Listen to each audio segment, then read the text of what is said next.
let's step out of the world a little bit and everything that's going on and jump into the living word. You might hear breathing or sighs or something like that from time to time in these videos, and that's just, Mom watching TV. But we are in Numbers chapter 31, verse 1, the slaughter of Midian. The Lord spoke to Moses, saying, "Take vengeance for the Israelites on the Midianites. Afterward you will be gathered to your people in death." Moses spoke to the people, saying, "Arm men from among you for war, so that they may go against Midian to execute the Lord's vengeance on Midian for seducing Israel to participate in idolatry. 1,000 fighting men from each tribe, all the tribes of Israel, you shall send to the war." So out of the thousands of Israel, 1,000 from each tribe were selected, 12,000 armed for war. Moses sent them 1,000 from each tribe to the war, and Phinehas the son of Eleazar the priest to war with them, and the sacred vessels of the sanctuary, and the trumpets to blow the alarm in his hand. They made war against Midian, just as the Lord had commanded Moses, and they killed every male. They killed the kings of Midian along with the rest of their slain,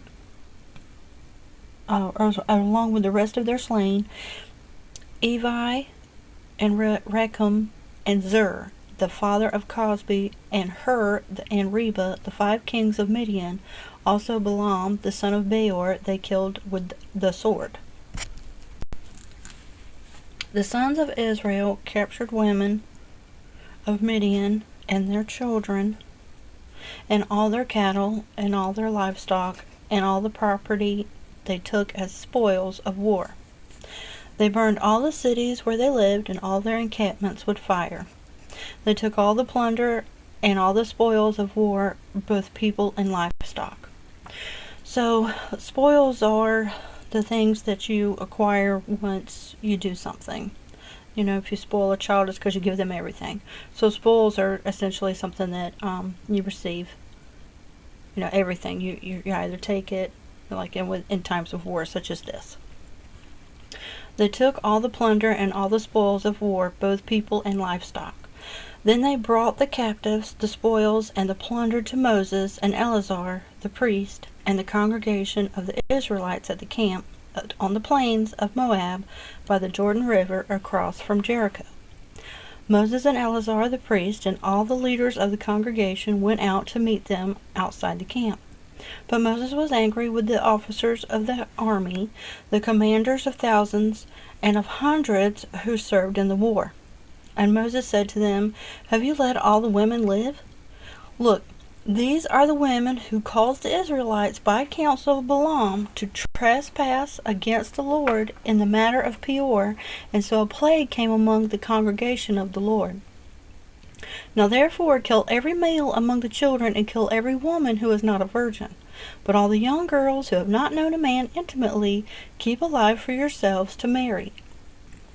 Camp outside the camp for 7 days. Whoever has killed any person, and whoever has touched any dead body, purify yourselves and your captives on the 3rd day and on the 7th day. You shall purify every garment and every article made of leather and all things made of goat's hair and every article made of wood." Then Eleazar the priest said to the men of war who had gone to battle, "This is the statute of the law which the Lord has commanded Moses. Only the gold, the silver, the bronze, the iron, the tin, and the lead, everything that can stand fire, you shall pass through fire, and it shall be clean. Nevertheless, shall also be purified with the water of purification to remove its impurity, and all that cannot stand fire, such as fabrics, you shall pass through water. And you shall wash your clothes on the 7th day and be clean, and afterward you may come into the camp." Division of the spoil of war. Then the Lord spoke to Moses, saying, "You and Eleazar the priest, and the leaders of the fathers' households of the congregation are to take account of the spoil of war that was captured, both people and livestock. Divide the spoil into 2 equal parts between those who were involved in the war, that is, those who went out to battle, and all the rest of the congregation." Levy a tax for the Lord from the warriors who went into battle, 1 in 500 of the persons, the oxen, the donkeys, and the flocks. Give it to Eleazar the priest as an offering to the Lord. Take this tribute from the warriors half and give it to Eleazar the priest as an offering to the Lord.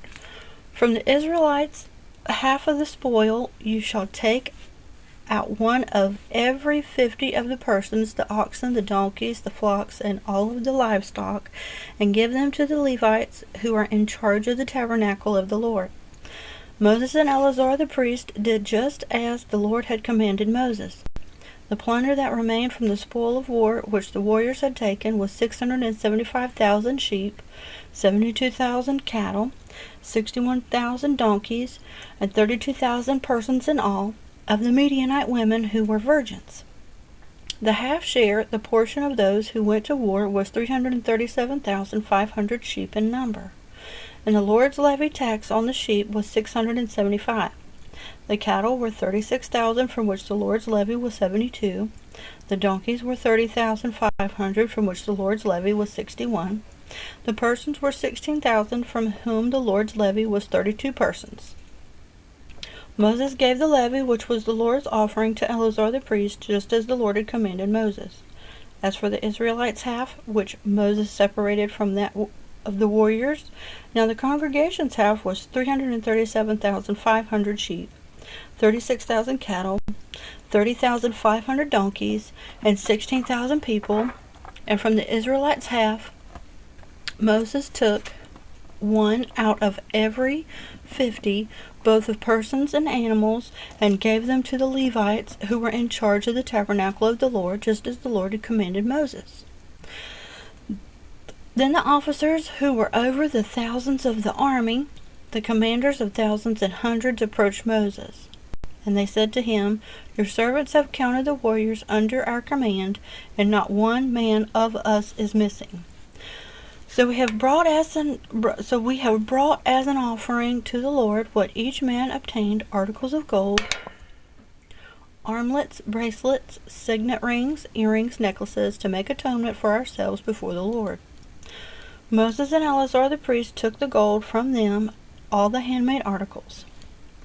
All the gold of the offering which they presented to the Lord from the commanders, thousands, and of hundreds, was 16,750 shekels. For the men of war had taken plunder, every man for himself. So Moses and Eleazar the priest received the gold from the commanders of thousands and hundreds, and brought into the tent of meeting, the tabernacle, as a memorial for the sons of Israel before the Lord. All right. Chapter 32. Reuben and Gad settle in Gilead. Now the sons of Reuben and the sons of Gad had very large herds of cattle, and they saw the land of Jazer and the land of Gilead on the east side of the Jordan River, and indeed the place was suitable for raising livestock. So the sons of Gad and Reuben came and spoke to Moses, to Eleazar the priest, and the leaders of the congregation, saying, The country around Ataroth, Dibon, Jazer, Nimrah, Heshbon, Eliah, Sebon, Nebo, and Beon, the land which the Lord conquered before the congregation of Israel, is a land suitable for livestock, and your servants have very large herds of livestock. They said, If we found favor in your sight, let this land be given to your servants as a possession. Do not take us across the Jordan River. But Moses said to the sons of Gad and the sons of Reuben, Shall your brothers go to war while you sit here? Now why are you discouraging the hearts of the Israelites from crossing over into the land which the Lord has given them?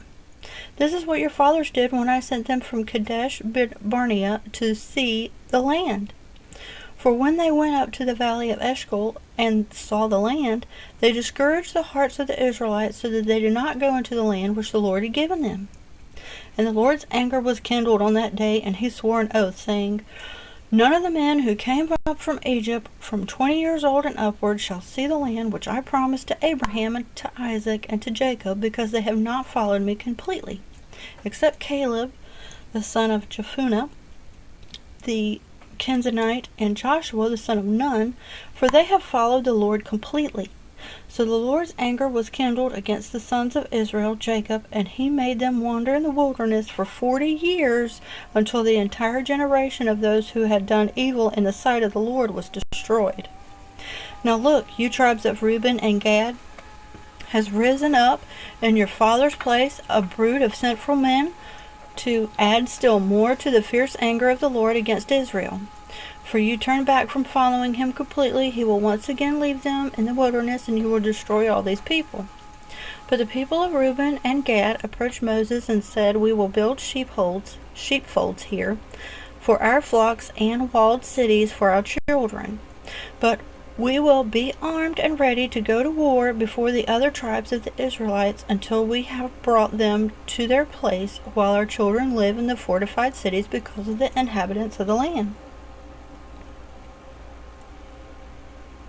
We will not return to our homes until every one of the other sons of Israel has taken possession of his inheritance. For we will not inherit with them on the west side of the Jordan and beyond, because our inheritance has come to us on the side of the Jordan River toward the east. Moses replied, If you do as you say, if you will arm yourselves before the Lord for war, and every armed man of yours will cross the Jordan before the Lord until he has driven out his enemies before him, and the land west of the Jordan is subdued before the Lord, then afterward you shall return to be blameless in this matter before the Lord and before Israel, and this land east of the Jordan shall be yours as a possession before the Lord. But if you do not do this, behold, you will have sinned against the Lord, and be sure that your sin will find you out. Build yourselves cities for your children and folds for your inner sheep, and do that of which you have spoken. Then the descendants of Gad and of Reuben said to Moses, Your servants will do just as my Lord commands. Our children, our wives, our livestock, and all our cattle shall be there in the cities of Gilead. But your servants will cross over, every man armed for war, before the Lord to the battle, just as my Lord says. So Moses gave the command concerning them, Eleazar the priest, and to Joshua son of Nun, and to the leaders of the fathers' households of the tribes of Israelites. Moses said to them, If the sons of Gad and the sons of Reuben will cross over the Jordan with you, every man armed for battle before the Lord, and the land is subdued before you, then you shall give the land of Gilead east of the Jordan River as possessions. But if they will not cross over with you armed, they shall have possessions among you in the land of Canaan, and surrender their right to their land east of the Jordan River. The sons of Gad and the sons of Reuben answered, As the Lord had said to your servants, so we will do. We will cross over armed before the Lord into the land of Canaan, so that the possession of our inheritance on the east side of the Jordan may be ours. So Moses gave them to the sons of Gad and to the sons of Reuben, and to the half-tribe of Manasseh, the son of Joseph, the kingdom of Sihon, the king of the Amorites, and the kingdom of Og, and the king of Bashan, the land with its cities and territories, the cities of the surrounding land. The sons of Gad built Dibon, Atara, Aroer, Atroth Shophan, Jazer, Jogbehah, Beth Nimrah, and Beth Haran, fortified walled cities and sheepfolds for sheep. The sons of Reuben built Heshbon, Eliah, and Kiriathaim, Nebal and Baal, Meon, their names being changed, and Sibmah. They gave other names to the cities which they built. The sons of Machir, the son of Manasseh, went to Gilead and took it, and drove out the Amorites who were in it. So Moses gave Gilead to the tribe of Machir, the son of Manasseh, and they settled in it. The sons of Jair, the son of Manasseh, went and took its towns, tent villages, and called them Havoth Jair. Noba went and took Kenneth and its villages, and called it Noba after his own name. Alright, we'll go ahead and stop right there. Don't forget your daily devotion. Thank you, Father, you are shining on us as we learn the living word, that it is building a sweet and wonderful aroma for you. Thank you, Father. We know that you are faithful with your love and promises. Thank you, Father. You can open doors no man can shut. Thank you, Father. You chose us before we chose you. Father, let our ears hear what you have to tell us spiritually. In Jesus' wonderful name, I declare blessing over you and your family. And do your best to try to make sure you put God first every day. Amen.